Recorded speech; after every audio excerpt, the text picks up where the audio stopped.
Hola a todos. Esta vez me van a tener que escuchar a mí contándoles cómo es el renacer urbano de Europa. ¿Qué quiere decir esto? ¿Qué quiere decir renacer urbano? Urbano, ustedes van a ver la palabrita esa, es de las ciudades. ¿Se acuerdan que cuando vieron la clase pasada, ustedes vieron que las ciudades habían desaparecido? Que el sistema feudal era un sistema autosuficiente donde existía un feudo, un señor feudal, algunos caballeros que defendían ese feudo, un montón de campesinos y de siervos que cultivaban la tierra, algunos sacerdotes que se encargaban de todo lo que era espiritual. Bueno, en ese feudo y en esa época feudal no había ciudades. Ustedes se acuerdan que era autosuficiente ese feudo, las ciudades habían desaparecido porque había muchos peligros en los viajes y entre las ciudades. ¿Cómo fueron apareciendo de nuevo las ciudades? En principio ustedes vieron que las cruzadas fueron, digamos, algunas expediciones para tratar de recuperar lo que era Tierra Santa, lo que era Jerusalén. Esas cruzadas hicieron que Europa fuera más segura, que no hubiera tantos peligros, porque se desplazaban desde Europa hacia Jerusalén para defender a las tierras de Jerusalén de los musulmanes. Entonces, las cruzadas hicieron que los desplazamientos fueran más comunes y esos desplazamientos llegaron a cambiar todo lo que eran los feudos europeos. Además, vamos a estudiar que hubo muchos años de prosperidad. ¿Qué quiere decir prosperidad? Que la gente económicamente estuvo mucho mejor que antes. Había menos peligros, porque las cruzadas hicieron que fueran más seguros los caminos, y además los sistemas de agricultura fueron diferentes. Vamos a ver que aparecen en Europa, y esto lo van a ver con las diapositivas, aparecen más áreas para cosechar. ¿Qué quiere decir eso? Se despejan esos bosques, se talan los bosques, se drenan los pantanos y eso quiere decir que hay más tierras para ocupar. Como ahora nosotros escuchamos hablar mucho del desmonte para hacer soja, bueno, en Europa pasaba lo mismo, pero se talaban los bosques y los pantanos, se les sacaba el agua para aprovechar la tierra para el cultivo. Entonces, los sistemas de cultivo fueron diferentes. ¿Qué es la rotación trienal? Dejar siempre una parte de la tierra descansando. Esa tierra cuando descansa recupera todos los nutrientes y siempre van a tener buenas cosechas. Otra cuestión que aparece es el arado. Esto quizás lo vieron en algún museo de máquinas agrícolas. Los arados tirados por caballos tuvieron varias cabezas. Esto quiere decir que el trabajo que hacía una sola persona ahora lo hacen los animales con máquinas y eso hace mucho más fácil los cultivos. Por otra parte, en lugar de moler a mano los granos, se muelen con molinos que pueden ser accionados por el agua o pueden ser accionados por caballos mismos. Entonces, cuando hay más comida, cuando se puede rotular más tierra, cuando se puede trabajar más tierra, hay más comida, eso quiere decir que hay más producción y la producción se transforma muchas veces por otros productos. ¿Por qué? Porque los intercambian y el intercambio genera comercio. Se venden esos productos y se intercambian por algunas otras cuestiones. ¿Por qué cuestiones se intercambian? Por ejemplo, una zona que produce muchas cosechas la intercambian por hierro que viene de otros lugares. Entonces el comercio se vuelve algo mucho más importante. Las ciudades van a ir creciendo. ¿Por qué? Porque dentro de las ciudades hay artesanos que trabajan distintas cuestiones como la madera, como el hierro, como la cerámica y lo van a intercambiar por los productos del campo. Y unas ciudades se empiezan a comerciar con otras. Cada una de esas ciudades van a tener mercados. Los mercados son los lugares donde se intercambian. Generalmente los mercados están dentro de las ciudades. En cuanto a lo político, los cambios políticos también se producen en esta época porque los cambios económicos siempre atraen cambios políticos. El rey quiere tener más poder que los señores feudales. Entonces, ¿Cómo puede llegar a tener el rey más poder que los señores feudales? Atrayendo a todos esos artesanos y comerciantes que se transformaron en muy prósperos y que vivían en las ciudades, y haciendo que esos artesanos y comerciantes les pagaran directamente los tributos al rey, en lugar de pagárselos al señor feudal más cercano. Los parlamentos que estaban dentro de las ciudades eran los que manejaban la ciudad. Los parlamentos, ¿qué son? Asambleas políticas formadas por representantes de la nobleza, del clero y de algunas ciudades. Esos parlamentos recibieron distintos nombres, pero esos parlamentos se transforman en muy importantes porque van a tributar directamente al rey. ¿Quiénes eran los artesanos? Acá hablamos de los que transformaban materias primas, los que transforman, por ejemplo, la lana en pullovers de lana, el cuero en zapatos, el barro en cerámica y en vasijas, por ejemplo, el hierro en bruto en, por ejemplo, armas. Todos esos son artesanos. Los artesanos tienen talleres en sus casas y están dentro de los barrios de la ciudad. La ciudad medieval se transforma en algo muy, muy importante. Y esos artesanos se van a agrupar en gremios. Como el día de hoy, los gremios son asociaciones de artesanos, asociaciones de gente que lucha por sus derechos. Los gremios, como el día de hoy, se agrupan por rubros, Por ejemplo, todos los docentes, ustedes escucharon hablar siempre del gremio de los docentes, estamos agrupados en un gremio que defiende los derechos de los docentes. En esa época había gremios, por ejemplo, de panaderos, de zapateros, de sastres, que son los que hacían la ropa.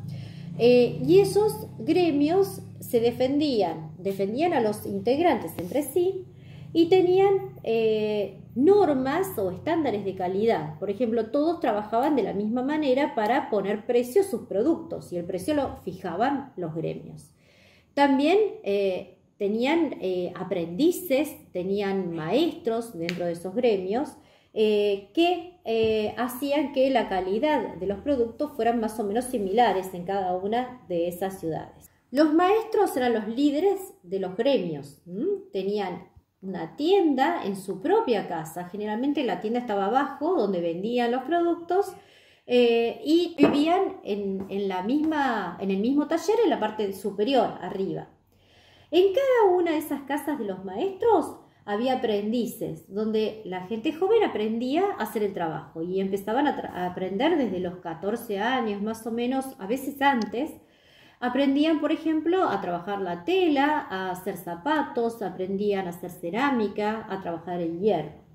Y después se transformaban en obreros. Trabajaban por un salario, les pagaban esos mismos maestros a los obreros y todos vendían en el mismo taller.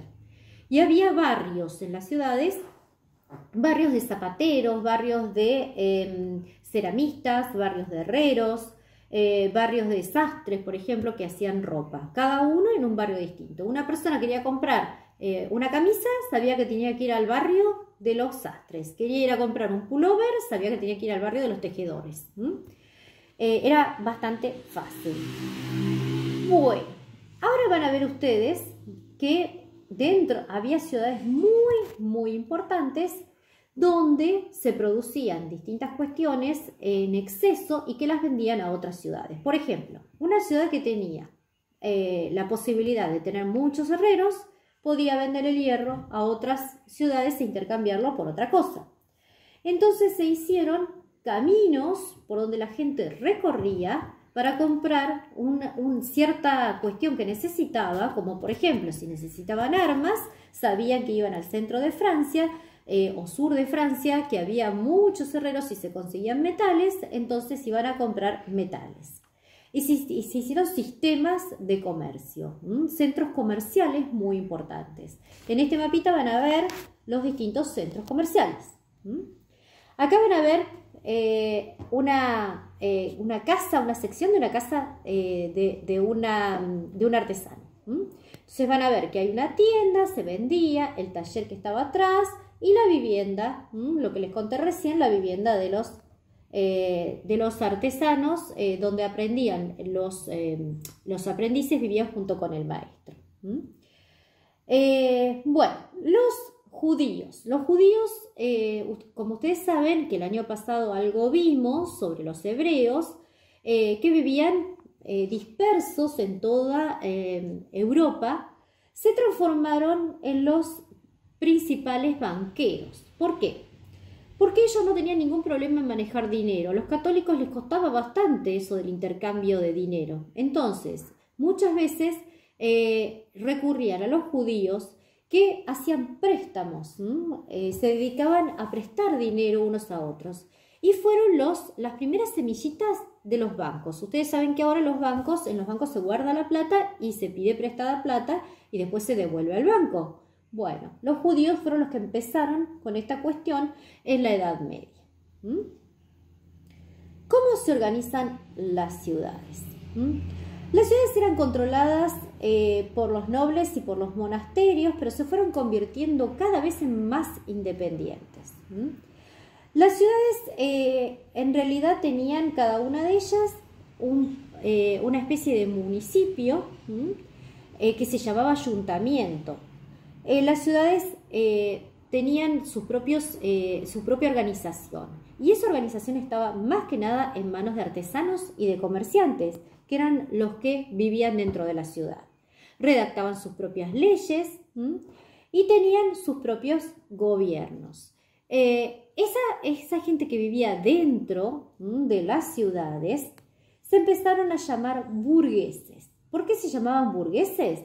Porque en realidad las ciudades se llamaban burgos en esa época. Entonces todos los que vivían adentro de los burgos se los fueron llamando burgueses. Bueno, acá ustedes van a leer, esto lo van a leer solitos, cómo vivía la gente en las ciudades. Bueno, ¿qué fue la peste negra? Y esto les va a sonar bastante conocido, porque dentro de las ciudades, en la Edad Media, había bastante suciedad, eran bastante sucias. Las ciudades no tenían mucho aseo, mucha limpieza, y de repente, con tanto comercio que venía de todos los lugares de Europa, llegó de la China un barco a Italia con unas ratas, y esas ratas tenían dentro del pelaje unas especies de pulgas que tenían una bacteria que se llamaba Yersinia pestis, y transformaron a Europa en un caos. ¿Por qué? Porque esparcieron la peste negra, lo que se llamó la peste negra, la peste bubónica. Esta peste, así como nosotros ahora estamos pasando una pandemia gracias a un virus, fue transportada por una bacteria. Una bacteria es algo parecido a un virus. En realidad nosotros ahora tenemos la cura para esta enfermedad, porque con la penicilina, con todo lo que son los antibióticos, podemos combatirla.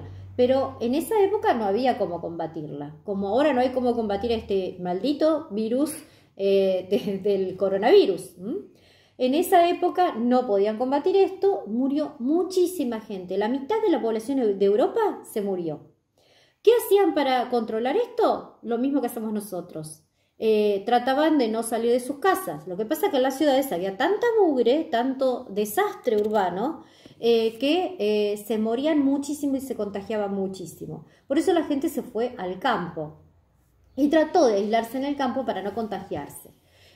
Algunos, los más fuertes, sobrevivieron, la mayoría murió, pero la gente tampoco sabía que, por ejemplo, tenían que quemar los cadáveres para no seguir contagiando. Como la iglesia no dejaba quemar los cadáveres, los enterraban muy superficialmente y seguían contagiando esos mismos cadáveres con las mismas bacterias que tenían al resto de la población. Fue terrible y se fue esparciendo por toda Europa. Empezó en Italia, pero después siguió por el norte de Europa y se fue esparciendo por toda Europa, como pasa ahora, exactamente igual que con el coronavirus. Por eso no es nuevo. En este mapita ustedes van a ver cómo los barcos fueron llevando esta bacteria a toda Europa en el siglo XIV y fueron contagiando a todo el mundo. Acá ven cómo la gente se moría con esta peste bubónica. Quedaban tirados en las calles, no tenían forma de salvarse, la medicina no podía hacer absolutamente nada. Bueno, esta baja Edad Media, estos siglos XIV y XV, la última etapa de la Edad Media, se caracterizó por caos terribles como nos está pasando a nosotros en este 2020. Primero la peste llega a Europa. Después una guerra que duró 100 años entre Francia e Inglaterra, que imagínense, una guerra mezclada con una peste fue algo terrible. Y además una época en que hubo pocas cosechas porque el clima era bajó mucho la temperatura, entonces fue bastante seco y con temperaturas muy bajas, pocas cosechas, y eso causó hambre, la gente estaba desnutrida, más una guerra, más una peste, se murió muchísima cantidad de gente, fue terrible. Bueno, y así terminamos con algunas figuras de distintas ciudades europeas y vamos a ver algo que se llama el arte gótico, cómo cambia la estructura de los edificios desde la Alta Edad Media que vimos, ¿se acuerdan cuando vimos la iglesia románica? Cambia muchísimo el arte. ¿Por qué? Porque en realidad cambian los edificios y cambia la estructura de los edificios. Las ciudades fueron mucho más grandes porque albergaban mucha gente y comienza a haber una competencia entre quién tiene la iglesia más grande, quién tiene la casa más grande, el mercado, la plaza, y ya vamos a ver que también van a aparecer las universidades. Entonces, la estructura no puede ser tan pesada. Se comenzaron a hacer iglesias más grandes para alojar más cantidad de gente. Y esas iglesias se llamaron iglesias góticas. Ustedes van a ver una imagen. El año pasado, o el anteaño, no me acuerdo, que se quemó la iglesia de Notre Dame. ¿Se acuerdan que fue una noticia a nivel internacional? La iglesia de Notre Dame es una de las iglesias góticas más antiguas de Europa. Y tiene, como ustedes saben, se quemó porque toda su estructura era de madera, ya no eran de piedra las iglesias. ¿Por qué? Porque para hacer ventanas con arcos, los arcos ustedes van a ver que hay muchas más ventanas, las estructuras son mucho más altas, tienen mucha luz y tienen algo que se llama vitrales o vitró en las ventanas, que son esos vidrecitos de colores. Si ustedes ven estas imágenes van a ver las rosetas de vidrios de colores, van a ver las bóvedas, que son estos círculos que van a ver acá, van a ver las ventanas con los arcos que ya no van a ser los arcos románicos, sino unos arcos en punta, totalmente distintos, son mucho más altas y para albergar mucha más gente. Y además, para que sean mucho más iluminadas, ya no van a ser oscuras, cerradas, como las que habíamos visto en el arte románico. Acá tienen la planta, que siempre va a ser una planta en forma de cruz, las bóvedas en el techo, los arcos, que son totalmente distintos, y con muchísimos adornos. Este es parte del arte gótico. Esto yo después se los voy a dejar para que lo vean con más detenimiento.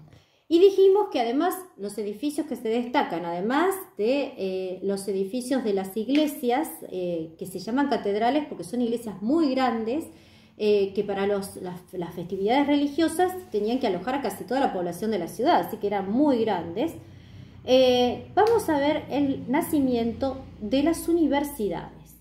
Las universidades eran los lugares donde se estudiaba, como se estudia ahora, que nacieron en esa época. Antes, la gente estudiaba con maestros particulares y solamente podían estudiar los nobles, los que tenían mucho dinero. En cambio, la burguesía no tenía tanto dinero como los nobles, no tenía títulos de nobleza, pero empezó a tener más poder adquisitivo y empezó a necesitar saber escribir, saber leer para hacer las transacciones comerciales. Entonces empezaron a estudiar en escuelas. Primero estudiaban el aprendizaje básico, si no sabían leer y escribir no podían aprender nada más. Pero después de las escuelas pasaron a enseñar cuestiones más elevadas como el arte, la medicina, el derecho, o sea, la abogacía. y la teología. La teología es el estudio de todo lo que se refiere a Dios. Las primeras universidades tenían clases, digamos, más que nada de teología. ¿Por qué? Porque se acuerdan que durante la Alta Edad Media, que habíamos estudiado que todo lo que tenía que ver con la cultura estaba en manos de la Iglesia. Bueno, la Iglesia seguía teniendo muchísimo poder y la cultura en sus manos, pero empezaron a enseñar en universidades. Y las universidades se transformaron en parte también de las ciudades. Entonces vamos a tener edificios muy importantes. Siempre las ciudades tenían un mercado, tenían una plaza principal donde estaba el mercado, tenían una catedral, tenían un ayuntamiento que era el municipio y tenían siempre universidades. Y además de los barrios de la gente que trabajaba en distintas artesanías. Y las ciudades en general estaban rodeadas por una muralla, una gran muralla que las protegía de los ataques exteriores.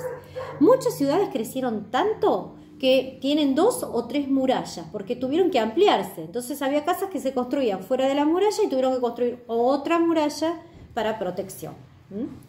Bueno, en general lo que vimos en estas diapositivas va a ser lo que tienen que estudiar para poder realizar las actividades. Ustedes los pueden ver las diapositivas las veces que quieran, pueden ver la explicación las veces que quieran y si ustedes quieren me pueden preguntar a través de Classroom todo lo que necesiten para realizar las actividades. Las actividades son muy pero muy fáciles y van a tener una última actividad que la van a entregar por escrito, o sea, es una especie de redacción, o si no van a poder filmarse así como yo me filmé el videíto, ustedes también pueden filmar un videíto y contarla como yo les estoy contando de las diapositivas, de la misma forma que yo lo hice. Lo dejo al criterio de ustedes, es como para tener algún intercambio, alguna conexión un poquito más fluida entre nosotros. Cualquier duda, ya saben que pueden contactarse conmigo. Les mando un beso enorme a todos y los extraño un montón.